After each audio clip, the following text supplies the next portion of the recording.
I was really concerned when at the park. Were you having a bad day, or is it just sometimes it bothers you? It's getting out of the car after sitting, because it was an hour coming down. Yes. And then I happened to run into somebody I hadn't seen for a while, and we were disrupted, so we went on a different trail altogether.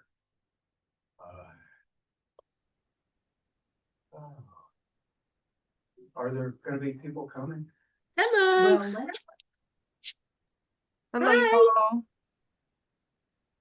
Well, hello, Hi. Miss Regina. Hello. I How know are it's you? bare, but it's Huh? not 6 o'clock yet. I said, I know it looks bare, but No, hopefully it's everybody. fine. It's fine. That looks like a great space. Oh, it is. It is. We pretty much do anything and everything up here. This is my friend Karen Stewart. She's a poet as well, and she's gonna actually help me out with something tonight.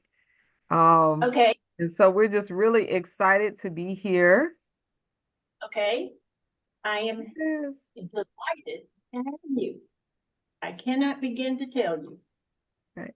We're excited. Yes. Hello. Hello. How are you? I'm very looking forward to this. I feel guilty I didn't go there. Well, that's okay. You've got 4 other opportunities to do that. I will next month. Okay. All right. That'll be great. We will definitely be here waiting. I do want And to just take a minute and just make sure that my everything is like working, if that's okay. That's a good idea. Yeah. I did a handout that, hopefully um everybody was able to get, and if you didn't get it, it's okay. I have it here with me. So I'll be using that to kind of guide us through this. So I just want to make That sure looks it looks okay. It looks okay, Karen. it looks great, Regina. I'm going to see if I can pull it out of my email and print myself off a copy. Okay. How did I miss it? I don't know. all right.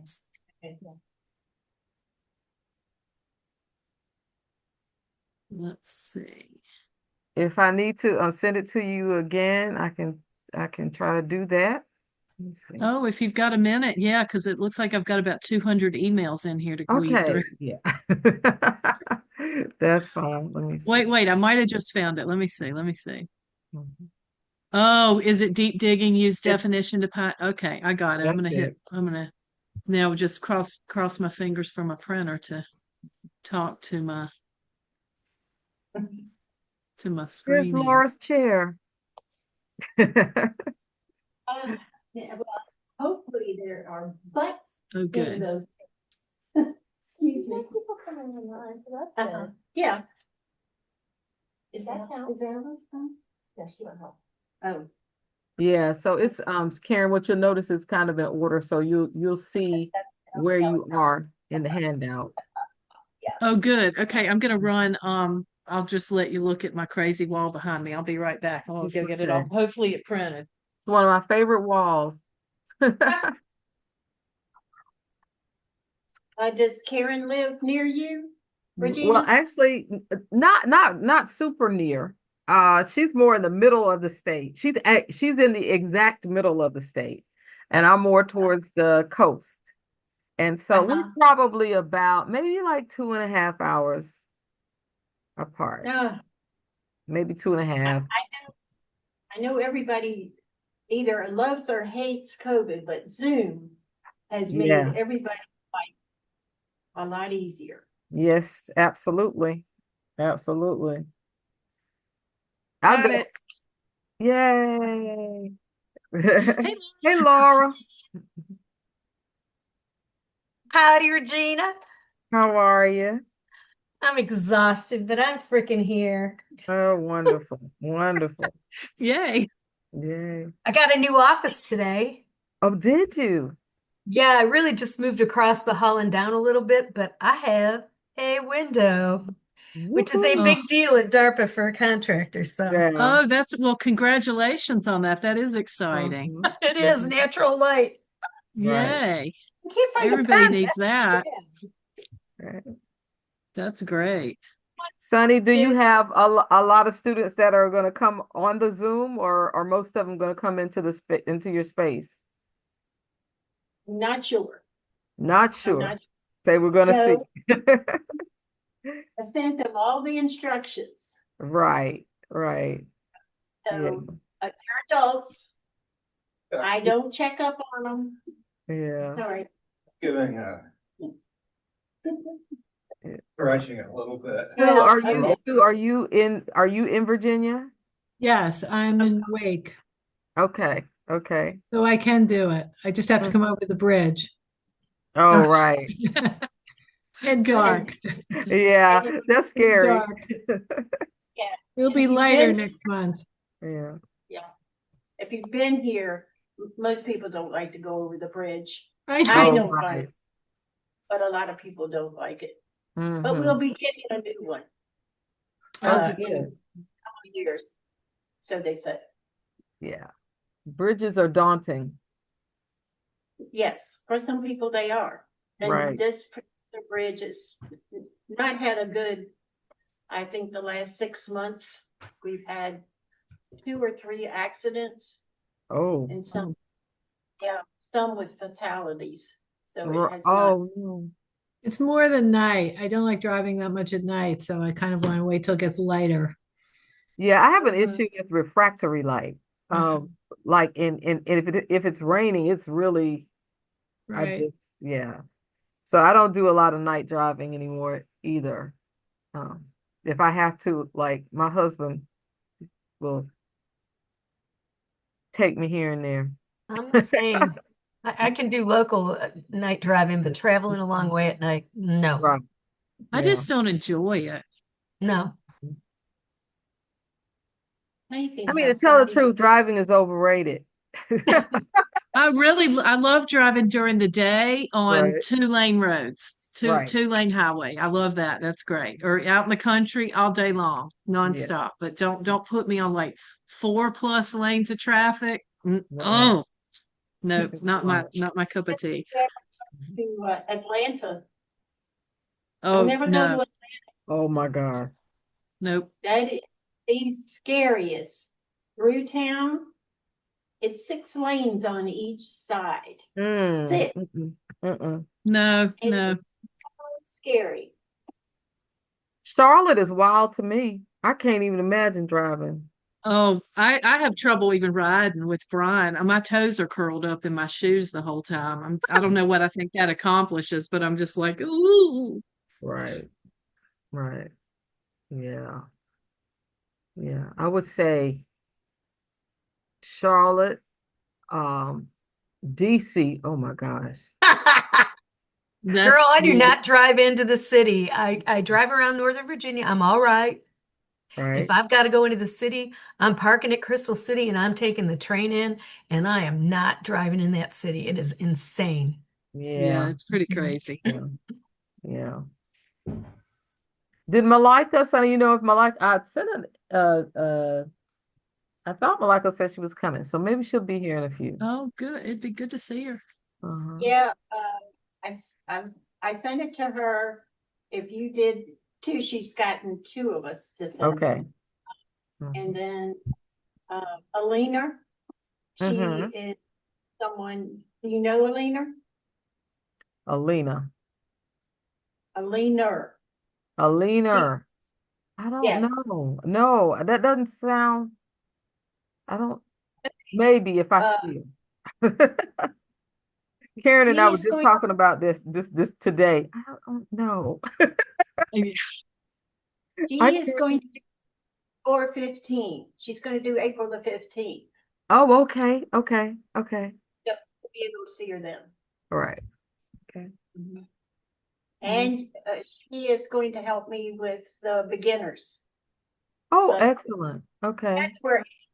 That's where Andy came from. Ken of, Okay. Ken of Andy were the Andy. ones. How are y'all? Fine, how are you? Good. And I sure hope some of my fellow classmates arrive, but if not, I will speak for them. How's that? We Excellent. appreciate that. Yes, absolutely. Absolutely. Yes, yes. I know Christy said she was coming. Mm-hmm. Mm-hmm. Christy's coming and And I sent it to my friend in Arizona, so mm-hmm. hopefully she'll be coming. Look, what time is it now in Arizona? It is 4 o'clock. It'll be 4 o'clock at 6. Oh wow. Uh, Okay. Okay. Let's see. Oh, And let me see here. Who else did I send it to? Oh, Michael and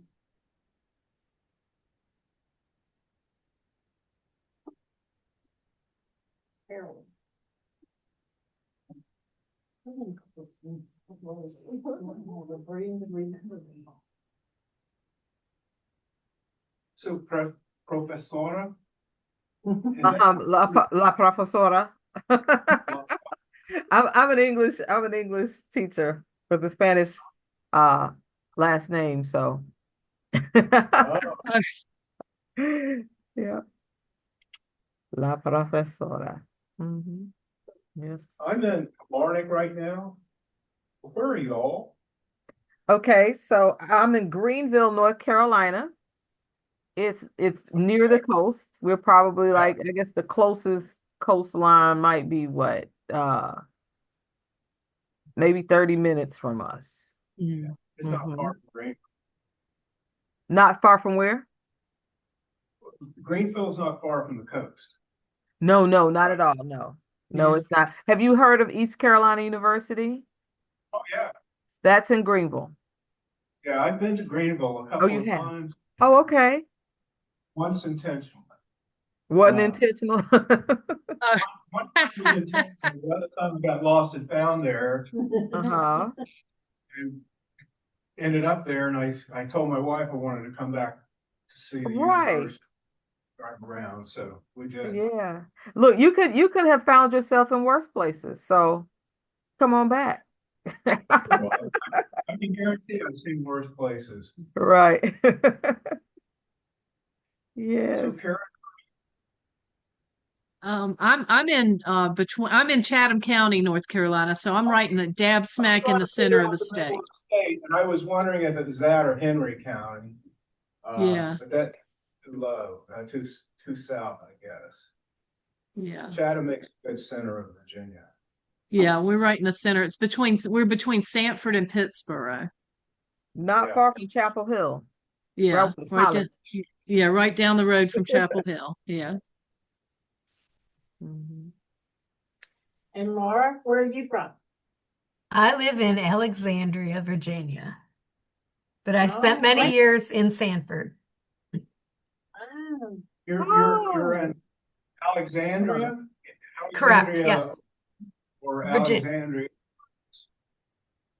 Is it the old town part of Alexandria or? No, no, I can't afford that, and the parking would make me insane. I live like where 395 and the Glebes meet is what I usually tell people. So sort of the north end of Alexandria. I know that area. Yeah. Okay. Shirlington. Yep. I used to live off of Telegraph Road. Oh my gosh. It's a very small, the world is smaller than we think it is. Yes, it is. Wow. Wow. What part of Telegraph? Was it at the Beltway? Outside the Beltway? Uh, yeah, exactly. Oh. Just like 10 minutes south of the Beltway. So where it started getting wide again? They Yes. improved it? and Sue, you want to tell them where you're from? I'm from Wake, Virginia. I live on a big horse farm, and I'm retired from teaching school for 42 years. So I'm enjoying my life. Nice, Nice. nice. And you are a member of the class. Yes, Yes. Okay. Very good. new Very member. new member. Yay. Is this your first? This is your first? First time in this class. I've taken other poetry groups, but never this group. Okay. Okay. Well, surely this is the best group, right? Of course. This is the best group. I don't know how much were are you expecting any more to come in, you think? We No, need to they make may, another. just go ahead and start, Regina. We usually start right on time, so You usually don't. start, okay, all right. Yeah. And what was the other thing I was going to ask you? You were going to welcome Shamala. I was going to welcome Shamala. And Hey, Shamala. I apologize for coming in late. No, you're good. I'm just very excited to have you. I knew, it always helps to have good people in the room for backup, and front up and all the ups. And so, just really excited to be here. For anybody that doesn't know by now, I know what I needed to ask. Is this being recorded? Oh, Yes. It is. Okay. Okay. Okay. Good. okay. And I did not get the message that it was being recorded, but I guess it Well, is. everything and then repost it.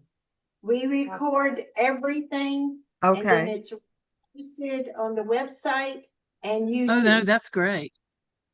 Yeah. The Lancaster Community Library has a YouTube channel. Okay. Oh, That's great. excellent. Excellent. Yeah. Very good. Okay. Well, I guess we get started.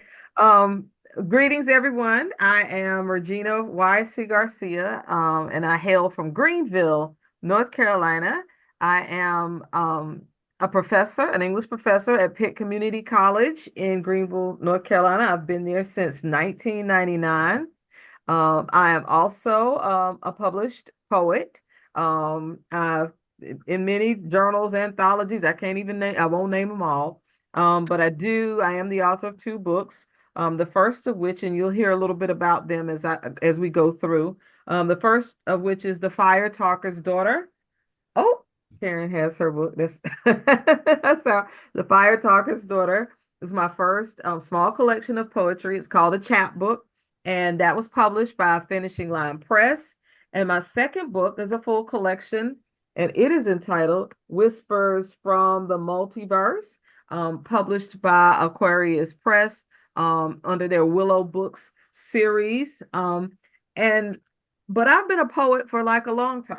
I grew up in uh, under the under the tutelage of a librarian, my mother, who has gone on, died in 2023. But so much of who I am and so much of what I write about is inspired by what she taught me, what she modeled. And I was just very fortunate to live in a very literature rich environment. And I say librarians are the best people. So I thank you, Lancaster, is that right? Lancaster Library, for allowing me to share with you today. Thank you, Sunny, for keeping me on track, making sure that I have the things that I needed to have in order to share with you today. I am going to pull up the handout that I sent out to those of you who are on Zoom, and for those of you who are in the library itself. You should have them as well, but I'm going to pull it up here so we can kind of talk about and as we go along, the concept of using definitions. So just give me 1 second and I will get there. Let's see. Okay. Can everybody see that well? Yes. Yep. Okay. All right. So, I kind of the working title that I'm using tonight is Deep Digging, which is using definition to mine poetic jewels. When I was thinking about, what I talked to Sunny, and Sunny said you all were interested in craft. And I do write in form, sometimes, but not always. But I almost always use poetic devices that will allow me to expand my thoughts. I am the kind of poet, I'm a poet who is inspired. And so I want to honor the inspiration. I know a lot of people, different people have different processes. And of course, most people have more than one, but most often when I write, it is in response or some impetus. And very often it happens when I'm not even fully awake.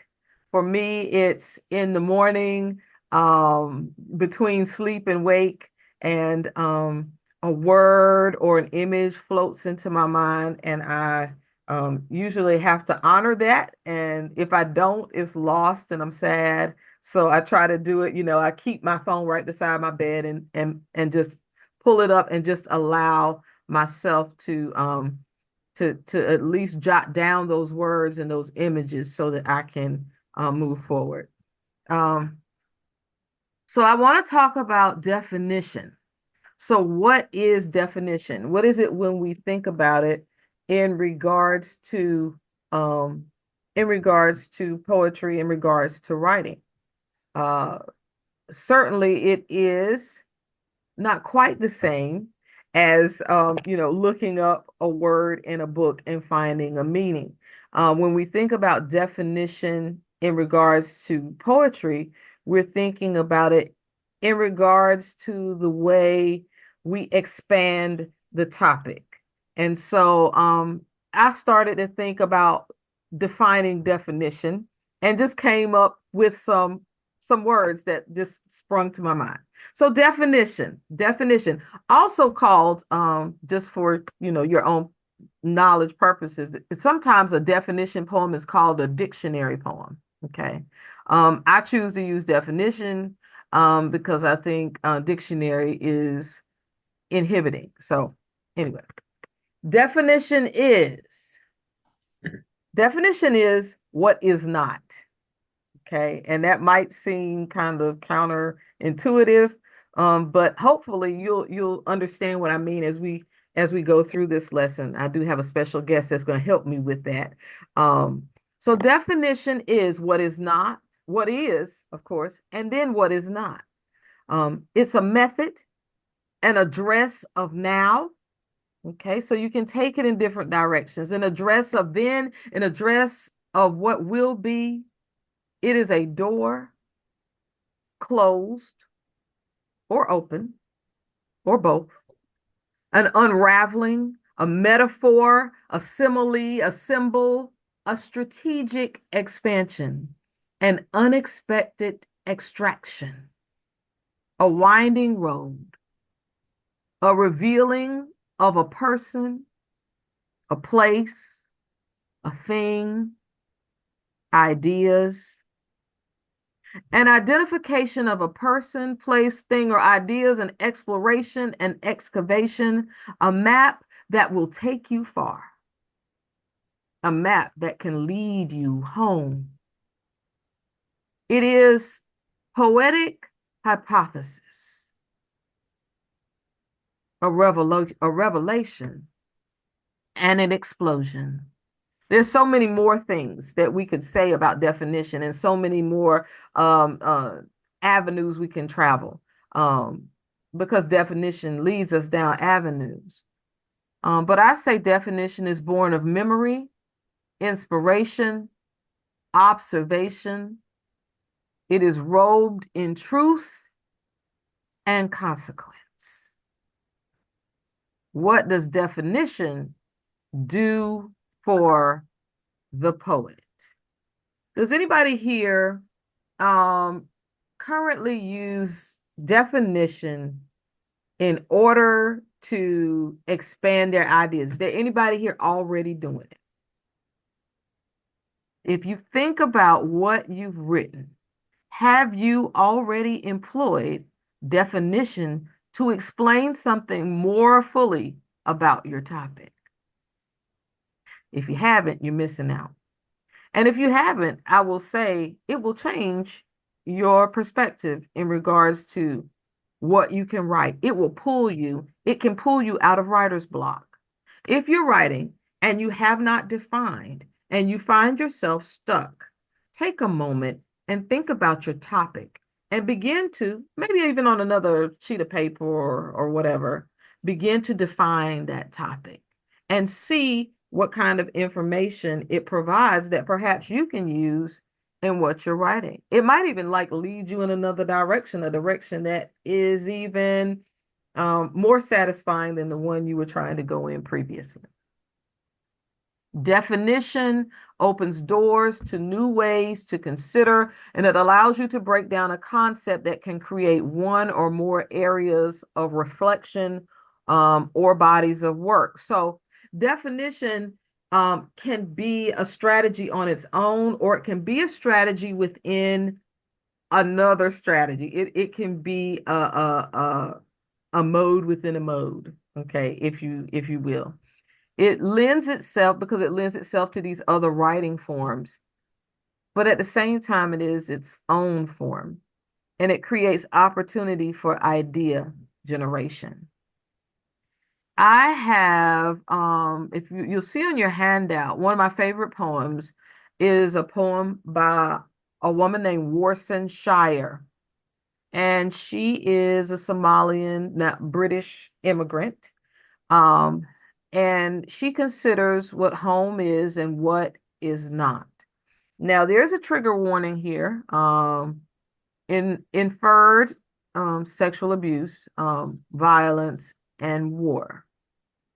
Okay. Is there anybody here uncomfortable with that?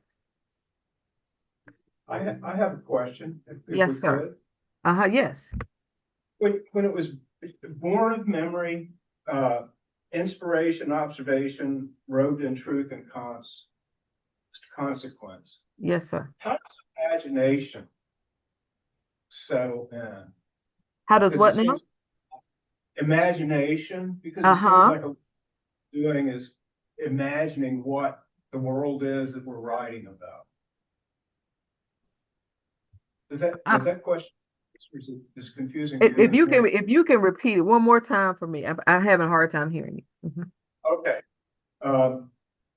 So my question is about imagination. Okay. Part of the foundation of definition, because we try to write to a world, not necessarily that we're always seeing, but one that we're seeing and imagining. Right. And does that fit into your context of definition? Oh, absolutely. Right. When you think about it, because really when you think about it, you've heard the phrase perception is reality. So definition is a person's perception is their reality. I can believe that one thing is defined by a certain set of other factors, right? But someone who has a different perspective of what I believe might have a different definition. Okay. Is that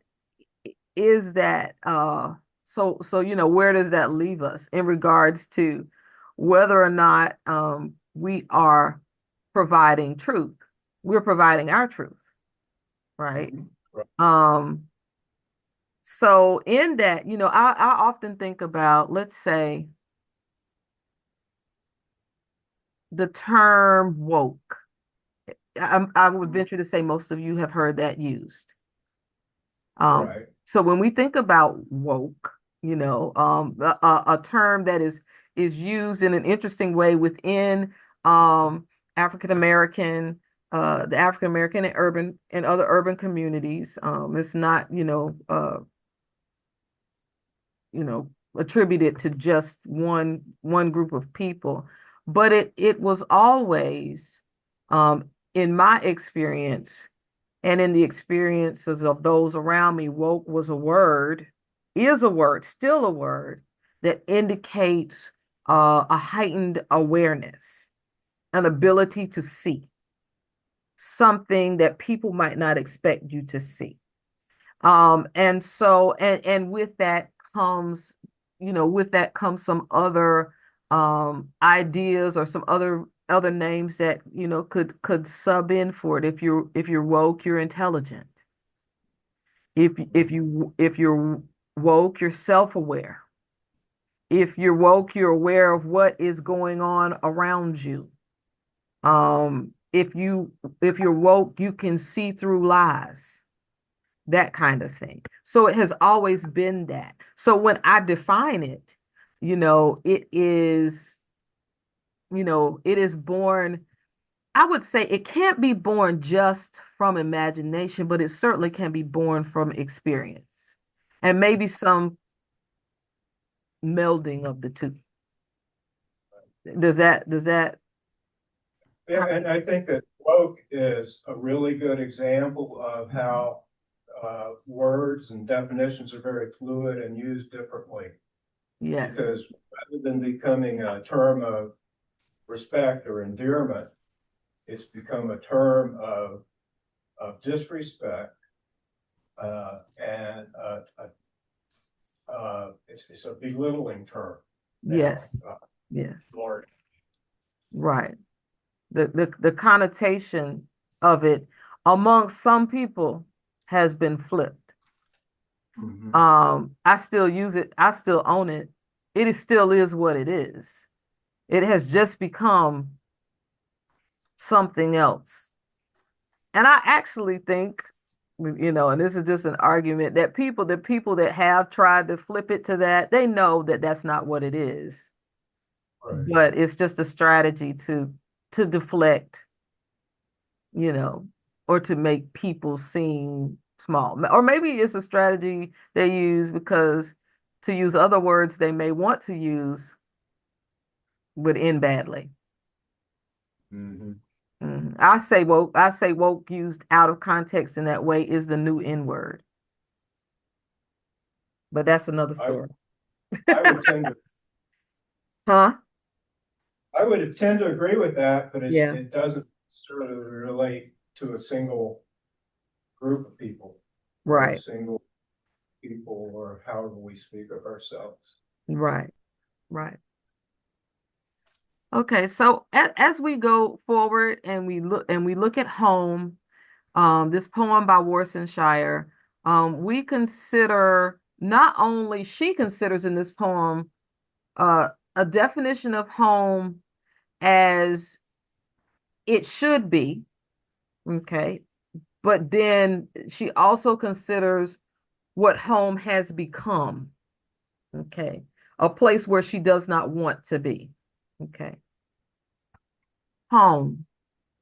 And I'm going to read this, and you'll find on your handout, there is a link that will lead you to a PDF where you can, certainly look at that and find out more about who she is. She's a phenomenal poet. And if you're a Beyonce fan like myself, you know that she she is a poet for her music, music movies, I guess, for what do they call it, an EP, I guess. No one leaves home unless home is in the mouth of a shark. You only run for the border when you see the whole city running as well.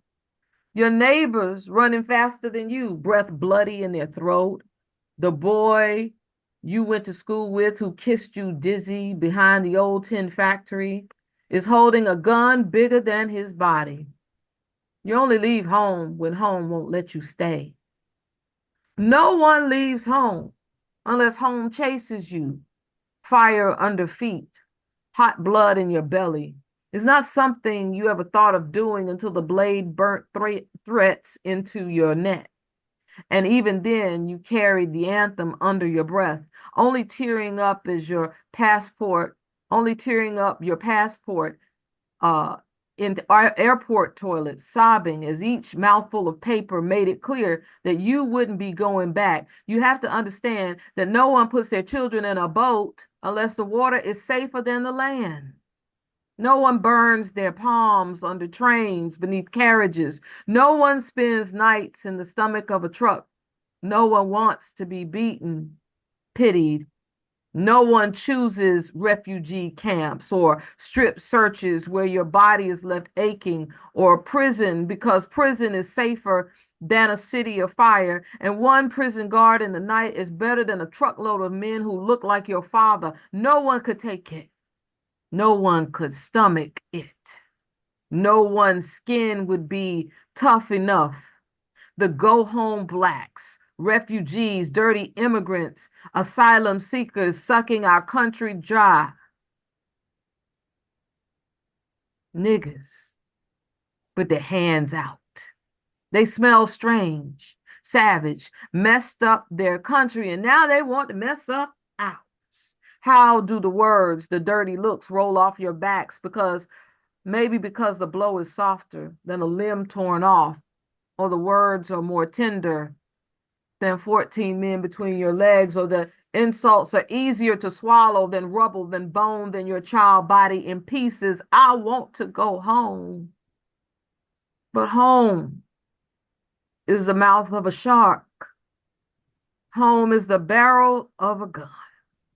And no one would leave home unless home chased you to the shore, unless home told you to quicken your legs, leave your clothes behind, crawl through the desert, wade through the oceans, drown, save, be hungry, beg, forget pride. Your survival is more important.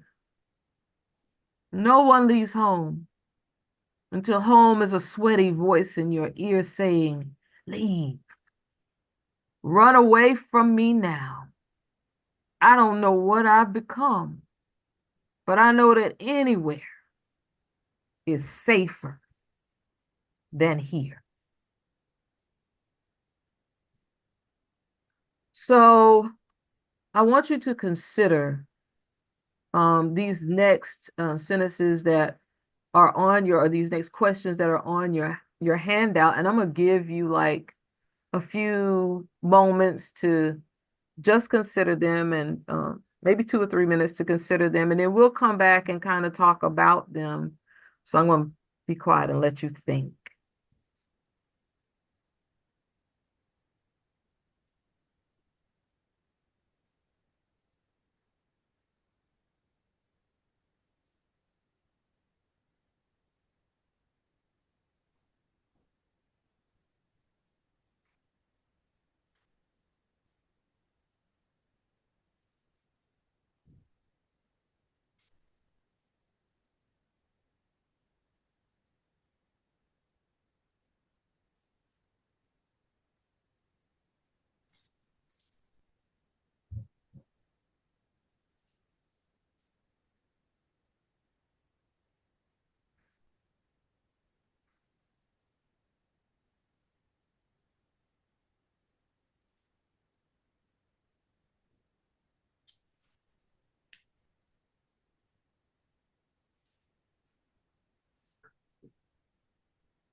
Okay.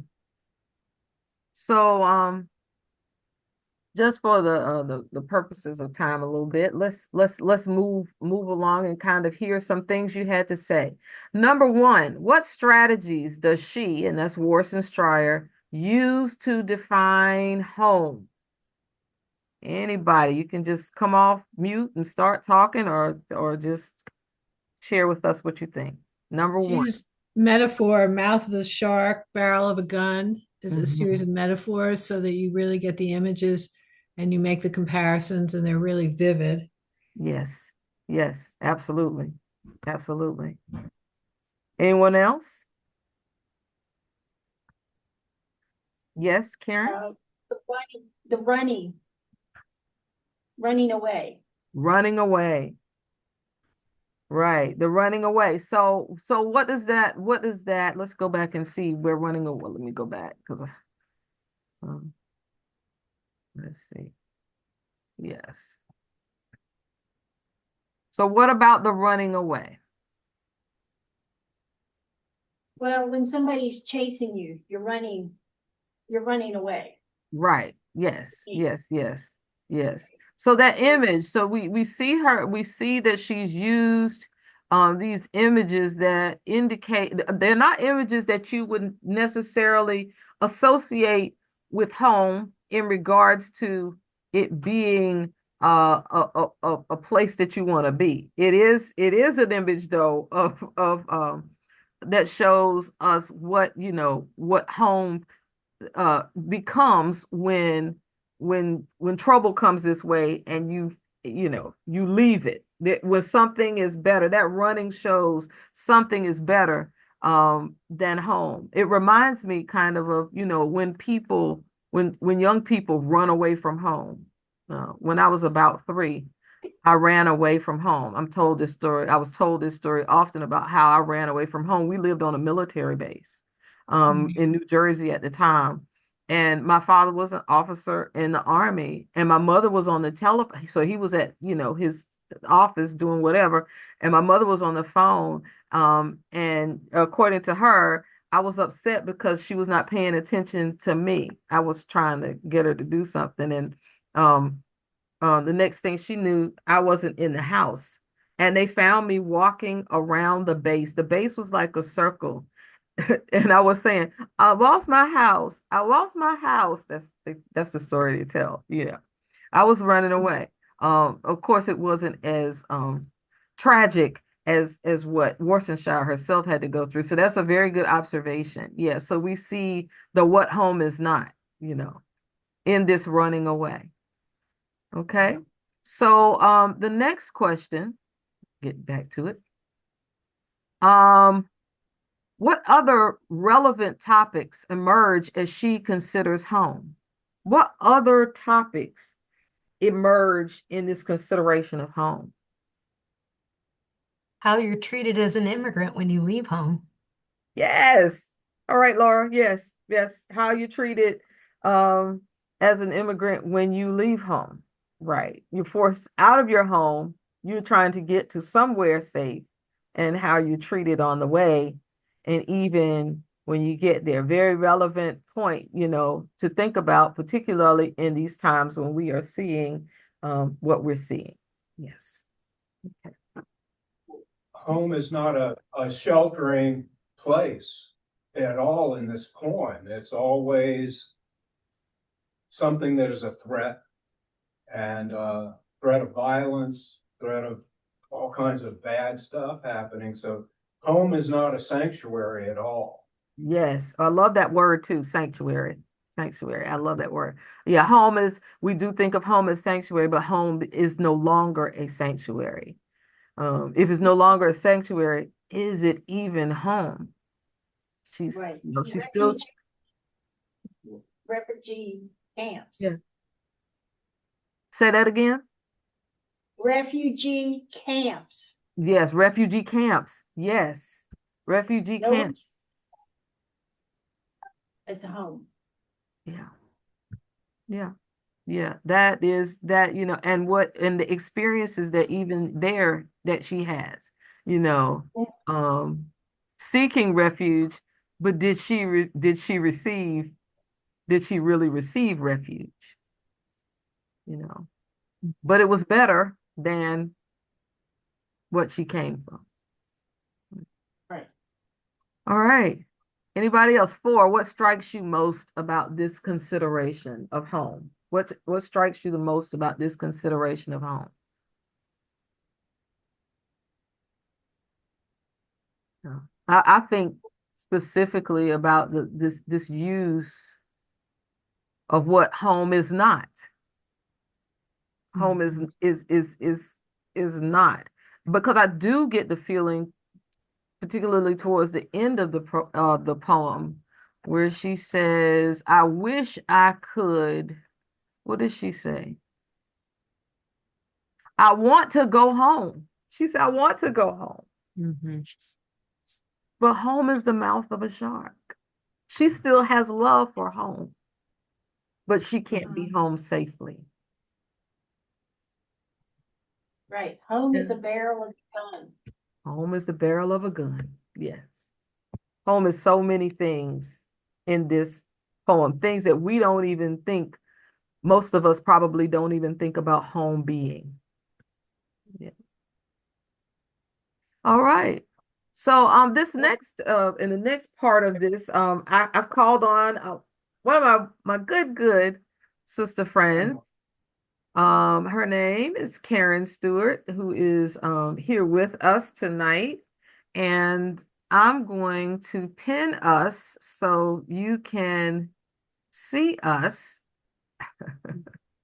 Big head. Oh, don't even talk about a big head, please. There we are. 2 heads. Okay. And I'm doing this because Karen and I wrote a poem in the Fire Talker's Daughter, and it is the first poem in the book, and the poem is entitled The Fire Talker's Daughter. And my good friend Karen, unbeknownst to me, I can't even remember the context anymore, Karen, but Karen wrote a response to The Fire Talker's Daughter. It really wasn't a response. It was a consideration that applied to her own life and her own experiences with her mother. So we're going to do this, and I'll read mine, and then we'll just she's going to seamlessly come on in and share hers. The title of mine is The Fire Talker's Daughter. And what is the title of yours, Karen? I am not a fire talker's daughter. There we go.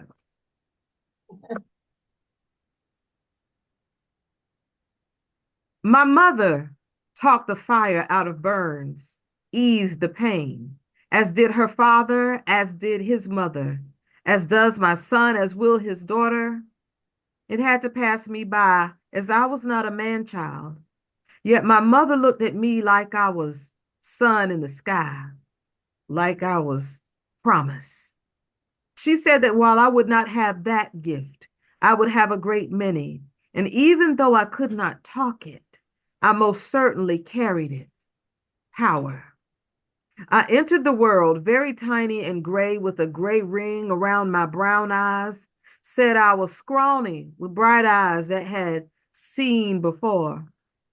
Mama said a great many long gone spirits dwelled where I was born, and when it was time to leave that place, she was well ready to go. They worried her incessantly.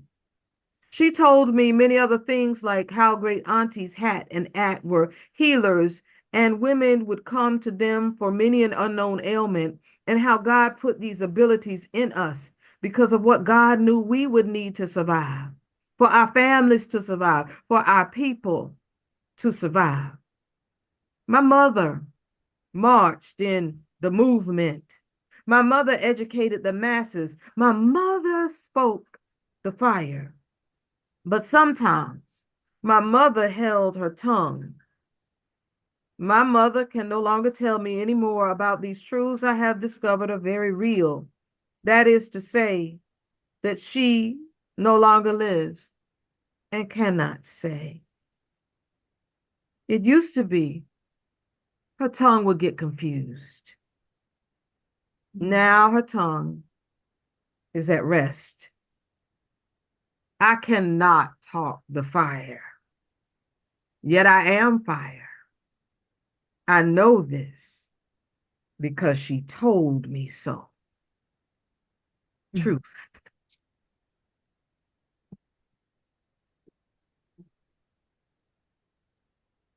Mm. So Regina's poem moved me deeply, and it got me thinking about my mother. So this is my poem in response to that.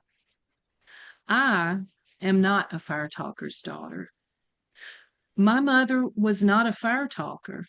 She did not talk the fire out of burns, did not ease the pain of others. My mother's own burns were too much for her. Her pain was too much for her to move past. Her mother was not a fire talker either, but her mother spoke burning fire. You are not enough. You cannot be whatever. You never will be.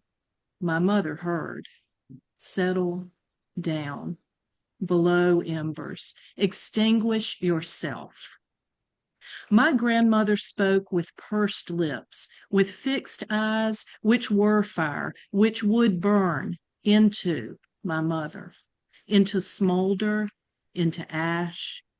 My mother was an ash bin. My mother never spoke up, never flared up, never spoke fire at me. She gently allowed me to be like I was a promise she did not have to make, like I was my own promise. She did not tell me things, yet I saw, yet I see. I am my own promise. I am. I am the secret keeper's daughter. I know secrets. I am no secrets. Yay. Yes, yes. So you see, that's wonderful. I was just blown away. I'm just blown away. You see how definition can roll. It Mhm. can it can show you what a thing is, what a person is, what an idea is. It can also show you what it isn't. Mhm. And then it can show you both. Right, Yeah. Um, yeah, two different definitions of mother Yeah. and the approach to motherhood. Yeah. All right. So as we move along, I do want to just go back and give you some prompts to consider as we as you prepare to have some personal writing time. Okay, give me 1 second. Okay. So, and this says down here, other poems, time permitting. We'll if we get to the end, when we get to the end, we'll go back to that, right? We're going to get to the end We're gonna get to eventually. the end. We are gonna get to the end. But some poetic generation time, and let's say we're gonna do about 25, maybe 25 minutes of that, 25 minutes of that. And I want you to consider for this session, blank is or blank is not, or both. Okay. Your phrasing or wording should be your own and should honor the nature of your poem. You may use definition as a standalone poetic form or device, or it may be used alongside another type of poetic device or within another poetry form of your choosing. And so when I think about other poetry forms, I think about haikus and sonnets and sestinas and all of that. If you want to get into all of that, I'm choosing not to get into that tonight, but you certainly can. And you but what I want you to do is see if you can think about how you can use uh definition to determine what is or what is not. What's the blank? It's whatever you want. You can talk about your mother, your father, your cat, the tree in your front yard. Okay, anything that you want to talk about. And then we're going to come back, let's say it's 6:44, so maybe like 7:10. Is that okay? Okay, all right. And so I'm going to, do I need to leave this up or can I take it down? However you want me to do it. I'm gonna take it down. Everybody has a prompt. Stop share. And if you want to go on mute, you can. If you want to stop your video, you can do that as well. All right, happy writing.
Okay, we have just a few more minutes to kind of wrap up what you're doing. Maybe 2 or 3 more minutes, and we'll get started.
Okay.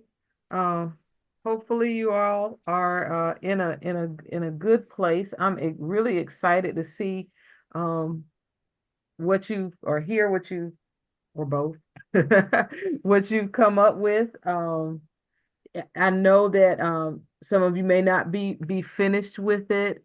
But even if you can just kind of give us a little bit of a rundown of regarding some of the things that you came up with as you try to expand upon your topic. And so, is there anybody that wants to start? Yes, Sue. Sue is. Okay. Can you hear clearly, all right? I can hear you Okay, clearly. okay. I'm gonna pin you so we can see you too. Okay. Oh dear. You No look beautiful. close-ups. You're beautiful. At my age, no close-ups. It's called To My Son. Being a mother is not what I thought. 3 graduate degrees did not prepare me for being a mother. I was from a generation of career women. My perfect mother did not teach me the skills. I could not sew on a button or bake a birthday cake. At 41, I was too old to learn new tricks. My sister warned me you would be a criminal by the age of 12. We left the farm in the middle of the night. I drove that old truck following the moon across the valley to Penguin's house, where I continued to bungle my duties. I let you watch Aladdin 20 times. Your babysitter was a hoarder of donkeys and trucks. You have grown up well in spite of my feeble efforts. Beautiful. I was just sitting here writing. Oh my goodness. You did that. Did you do that in this amount of time? Eh, Yeah, Yeah. I'm very fast. Yeah. I love it. I love it. And I love how you weaved in this definition of mothering, into this larger um kind of story, you and your mother and just so it just grew. This defining allowed it, I believe, to go. Were you intentional about it, or did it just happen? I've never read about my son. I have written no poems about him because it's such a sensitive topic for me because I think I screwed it up so badly. But when you suggested something I was not, I just thought it seemed like the natural progression, I've thought about it a lot, so it came to me pretty quickly. Oh, wow. That makes my Luckily, heart did glad. work out. He is a good Yeah, kid. I love He it. I didn't love turn out to be a criminal. it. Right? Right, right. Oh my goodness. Okay. So I'm removing anybody next? Don't be scared. Yes, Karen, you unmute, unmute. Yeah. Okay, as is my usual tendency. I'm like a deer in the headlights when it's time to write a poem in a certain amount of time. So I was like, home, home, home. I'm freaking out. I'm freaking out. So I went to your handout and I was like, I'm going to pull some words from your handout and let that lead my poem. So I don't know if y'all can see that. Is it backwards or is it right? No, is it Okay, trigger? so yeah, Uh-huh. so this is what I did. I started with home and then I used those words in order that I've got circled there. So I this is love how where my poem went. It's kind of depressing. Uh, the poem. Home as definition now. Home as war, as violence, as inferred warning, trigger. Poem as poem, trying hard to not be what it has become, to be what it has not become. Open doors, work, itself, its own form of opportunity to just home in on where the heart is now and where the heart was when home was where the heart is now. She's the queen of wordplay, y'all. Oh my goodness. Yeah, Yeah, that was awesome. like it. That was awesome. And I just has oh, oh my gosh, I don't even know what to say. Somebody say something. I'm Fire making, as usual. Oh my gosh. I started writing as inferred warning as, and then I stopped because I was like, I have to hear the rest of this. So Uh, see, there it is. it was really emotional to write Yeah. because it put me in the head of like, oh, my home has changed. Mm, Not my physical home, but like what has home to my heart has hmm. changed, and it's not the home I want it to be right now. Right. Our home. I'm not trying to be political. I'm actually always trying to not be political, but this just it's about our collective home right Mhm. now. It's Right. not, yeah, not what I would want for us. Yeah. Yeah. I get it. I get it. And I Thank you. really do like, I do like working with the thought of a definition. And then when I'm the deer in the headlights, I love being able to pull some words from some other text Hmm. and just let that lead me on whatever trail it's going to lead me on. So Yeah. Yeah. it I was really love fun. Thank you, Regina. It You're was a great welcome. You're experience. welcome. I love how you pull the words that weren't in the like trigger. You know. Yeah, that was awesome. Thank you so much. All right, next. Who's up? I can Okay. go. Okay. I heard two. I heard two. Who said it? Laura, Laura did went I hear first. you? Laura. Okay, so let me. I did not go to a negative place at all because I started thinking about my grandmother, Mhm, and she was a pretty interesting woman. mhm. So I'll just read it. My grandmother is always present, though she is not here. She's a wisp of fog on a cool autumn morning, then hot sun on my neck, but not the snow that creeps over the top of my boots when I shovel after a winter storm. My grandmother is the farmer's almanac when I plant, as she taught me by the phases of the moon and the signs. My grandmother lives in the steaming warmth of a kitchen with soup on the stove. She is the faded warmth of an old quilt, the glint of a needle stitching time, but never its sharp sting. Oh, I love it. I love it. Nice. You're making me think about my own grandmama. That was my grandma. She was Beautiful. Yeah, always sewing something or cooking something and teaching me right. to plant by the signs. Right, right, right, right. Oh my goodness. Yeah, and I always say, like all of the, I think, for those of us who had the opportunity to have a good grandmother in their life, that is it just, Invaluable. yeah, yeah, yeah. Thank you. Thank you for sharing that. All right, next. Okay. Okay, give me one My- second. Mine's probably a little more depressing. Okay, 1 second. Hold on. I'm trying to look. I'm trying to move the. There we go. Okay. Okay. Home is the place I came from to search for myself, away from prying lips and pursed eyes. It gave me hope for something different. It flamed my spirit. It waved goodbye. Sometimes it whispers, visit when you have built where you are meant to be. Mm. Visit where you have built, where you are. When you have built where you are meant to be. Yes, I love that. Love that. Love that. Yes. What was your impetus for this? Well, when Karen said pursed lips, I just decided to flip it and I wrote pursed eyes. And what did I say? Pursed eyes and prying lips.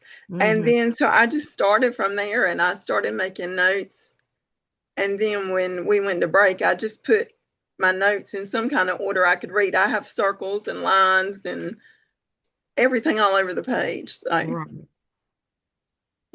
Yeah, people would be surprised to if they're not a poet, or if they're not engaged in trying to poet, they'd be surprised that, the things that how poetry is physical. Like, it's just, you're pulling from these places. Sometimes do you ever like sometimes you write and you are like, well, how did that get there? You don't even remember how how you put that together. And so, thank you. It was wonderful, wonderful. Thank you. Okay. All right. All right. I Oh, will. okay. Yes. Yes. Very good. Tell me your name again. I'm Andy. Andy. Okay. Very good. Andy. I tried to move closer. Okay. Can you hear him? I can, Can yes. Yeah. Yes, I can hear. Yes, I can hear. Um, so love is here. Love is not everywhere. It blinds, it binds, it embraces and entwines. It does not repel, nor does it expel, although it may compel. Love changes, evolves, metamorphs. It is not static. Love of youth soars, dies, glides, it monorates as a confederation of blackbirds. It is visceral, physical, sexual. It is not patient. It does not silently wait, ambushing the unsuspecting. The love of youth lives in the present, and that's as far as I really got. So, What was the last Oh, line? The love of youth, what? the love of youth lives in the present. mm, hmm. And when you said, and as far as I really got, for a moment I thought that's the last line. I was like, that's a good way to end it. Like Oh, well, I may do that, but you may do in my that. thing to get it up to where my wife and I are now. So, Right, right. Oh no, The wordplay and the sounds. yeah, Great. love it. It took me right to scripture. Like love is patient, love is kind, love is, um, Corinthians, babe. right, right. I love it, and I also like the juxtaposition of what love is, not just, love is, what did I say? Love is here, love is not everywhere. And if that ain't the truth, I don't know what is. That's that's yes, yes. Have you explored definition previously? somewhat. Somewhat. Um, Taking words that are closely aligned, Mm-hmm. or maybe they sound alike, and I don't homonyms. Is that what a homonym is? Right. And Uh-huh. then try to round those and twine those together, the differences between the two. Yes. Yes. Thank you so much, Andy, You're for welcome. sharing that. Yes, yes. Okay. So, I still have Marilyn and Sunny and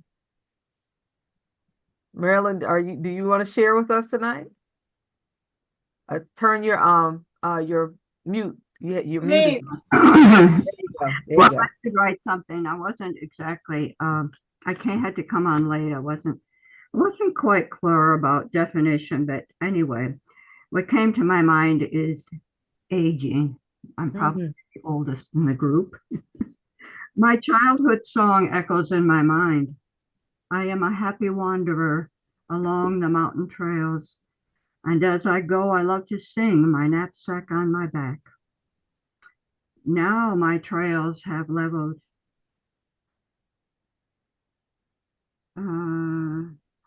They careen in unfamiliar lines. No birds singing, no flowers blooming, no gentle streams to cross. My legs are tired, worn. Pain moves up my leg. My sack is empty, memories only to keep me fed and warm. The land is arid as winds blow sand. Words fly by on unseen wires. Bitcom, drones, grot. Angry clouds gather in cryptic words. I am lost in the swirl of AI codes. Mm. Mm. It's very rough. Well, it's timely. I'm lost in the swirl of AI codes too. I'm an English professor. I said that a little bit earlier, and I'm definitely lost in the swirl of AI. Telling my students, okay, like yeah. Anyway, I get English teachers get it, right? No, this was wonderful. You start with I am a happy wanderer, and then it goes into a place um that kind of signifies that there's some things that once were that are not now. Right. Yeah, yeah. I can connect with that. I think some of us in this room could probably connect with that Mm.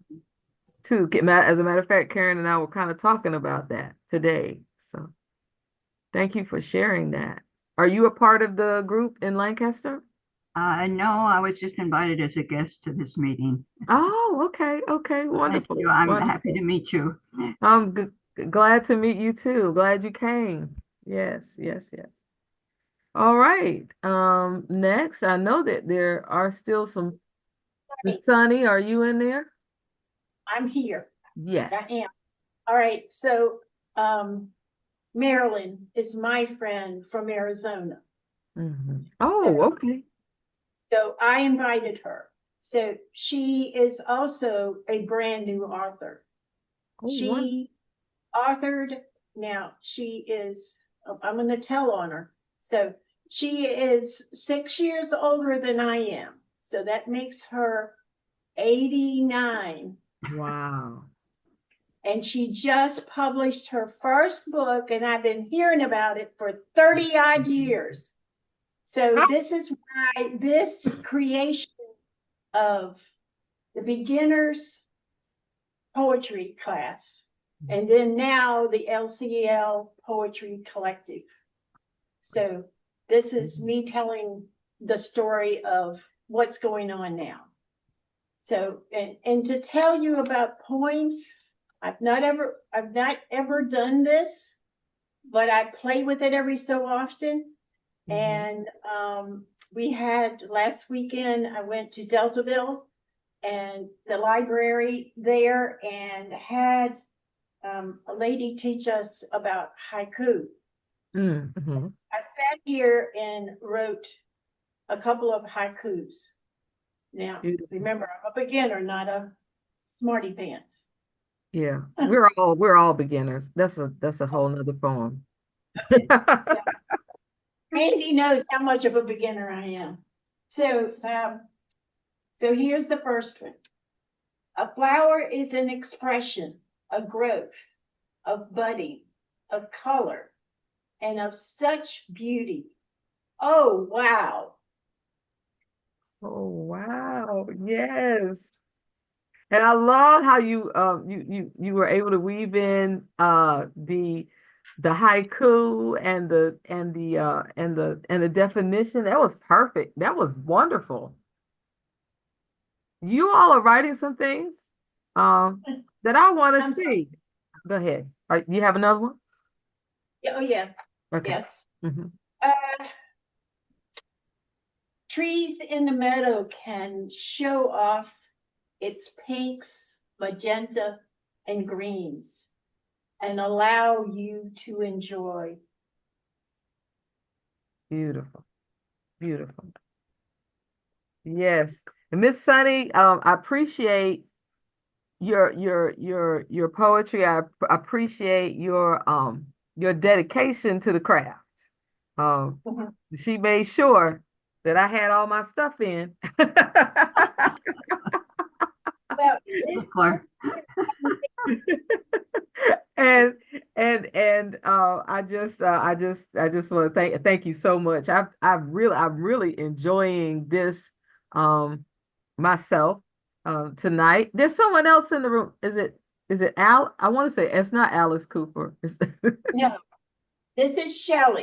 This Shelley. is, yes, Shelley. Shelley is Okay. going to put all of this together. Well, I thank you. know nothing about IT. Right, right. This, Well, we thank you, Shelley, for making this happen. Did you write a poem? No, No. I'm just technical support. Okay. Sorry, she's no. the little helper. Technical Everybody has support a role. That's fine. is not privilege. How's that? Yeah, that's where I stay in that lane. Yeah, yeah. Well, again, like I said, I'm so I'm thankful that you allowed me to come here on this evening, and um I'm not going to belabor. We got 3 minutes. We have 3 minutes. I'm trying to. But I do want to close with a definition poem that I wrote that's actually in Whispers from the Multiverse. Um it's entitled I'll tell you. It's entitled To Whom It May Concern Regarding Black Joy.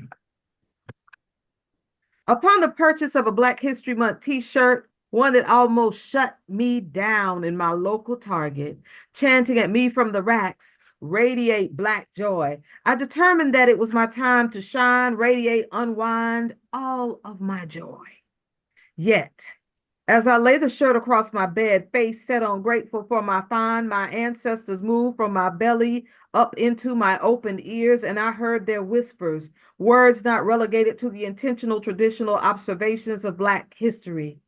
I stood, picked up the shirt, slid it over my head, and was divinely compelled to consider, to list the layers for myself and others of what it means to radiate Black joy.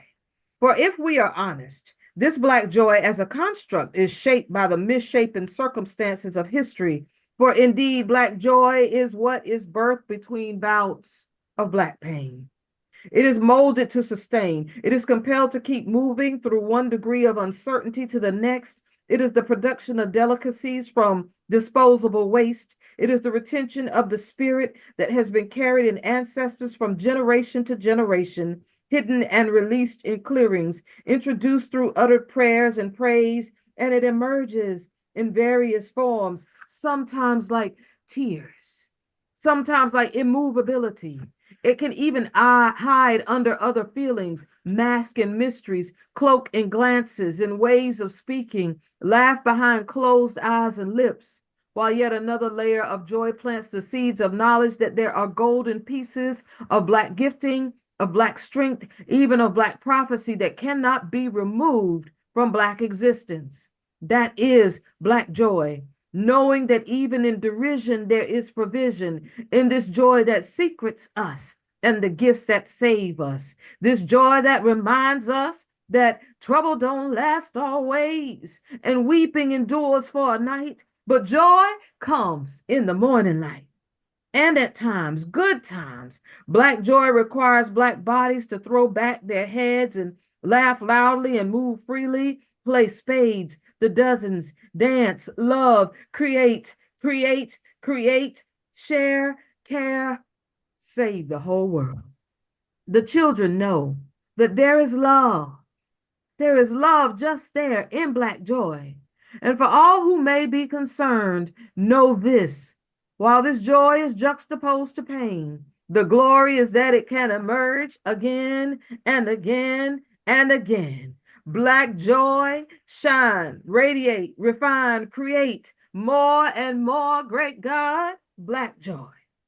You tell anyone else who wants to know, just tell them to go on and know that there is more in store from this brilliant, unbelievably resilient Black joy. Beautiful. Great. Beautiful. Thank you. Thank you.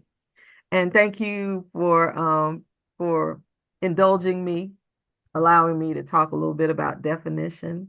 I do want you to, in this packet that I gave you, at the very top of it, you'll see, of course, the name of this session, but you'll also see a line down here that says to submit to the Reedy Branch Review, and there is a link there. And so what I want you to do is to take some of that fine poetry that you're working on and submit to the Reedy Branch Review. I am the poetry editor for the Reedy Branch Review, which is the journal for Pitt Community College. And so, yeah, do that. And I'm sure if you have an issue, if you're in Lancaster and you're having an issue with trying to, move that through working with the submitting it or whatever, I'm absolutely sure that the fine people at the Lancaster Public Library will be able to help you. Okay. But I suspect that most of you are not are familiar with how to do that. Okay. Does anybody have any questions for me? Regina, I just want to add something in case anybody does not have the printed material for tonight. Y'all can just go online and Google search Reedy, Reedy, Branch Review, and it's going to take you to their website and it tells you everything you need to know about submitting. Yeah. And do it. It's fun. It's Karen a fun. was one of our Reedy Branch readers. It's a fun thing to be in, and it's great. Good community college, good publication. So Yes. Anything else? Very much. We certainly appreciate you, Regina. Thank you very much for coming. And Thank you. Thank you. I'm disappointed that there are not more people here. But So, that's the beautiful thing about technology. They can just come back and look at what we did. Of course, there's nothing like being in the space, but Yeah. things happen. but this is, like I said at the beginning, if COVID hadn't come along, we wouldn't be doing this. That's because we exactly were- right. So out of COVID, we got Zoom. Yeah. So Which I think is a wonderful thing. yes, well, it's I allowed. know my husband came home during this and went out to go to the grocery store, and he said, everyone except for me is at the grocery store tonight. So we're having that may be where our other poets are. They're standing in line at the grocery store getting ready for snowstorm. Yeah, it's anticipated that we will have some significant precipitation beyond rain. So Yeah. yeah. Right. Thank Let's you. hope it's far enough beyond rain that it's either snowing or nothing's happening. For snowing or it's supposed to be No an ice ice. storm, an ice storm. No ice. No ice. Yeah. Yeah. I thought we were going to be political. Yeah. No Right. ice of any kind. Any kind, none of that. No ice. No ice. Yeah. All right. Okay. Thank you. Well, thank you very much.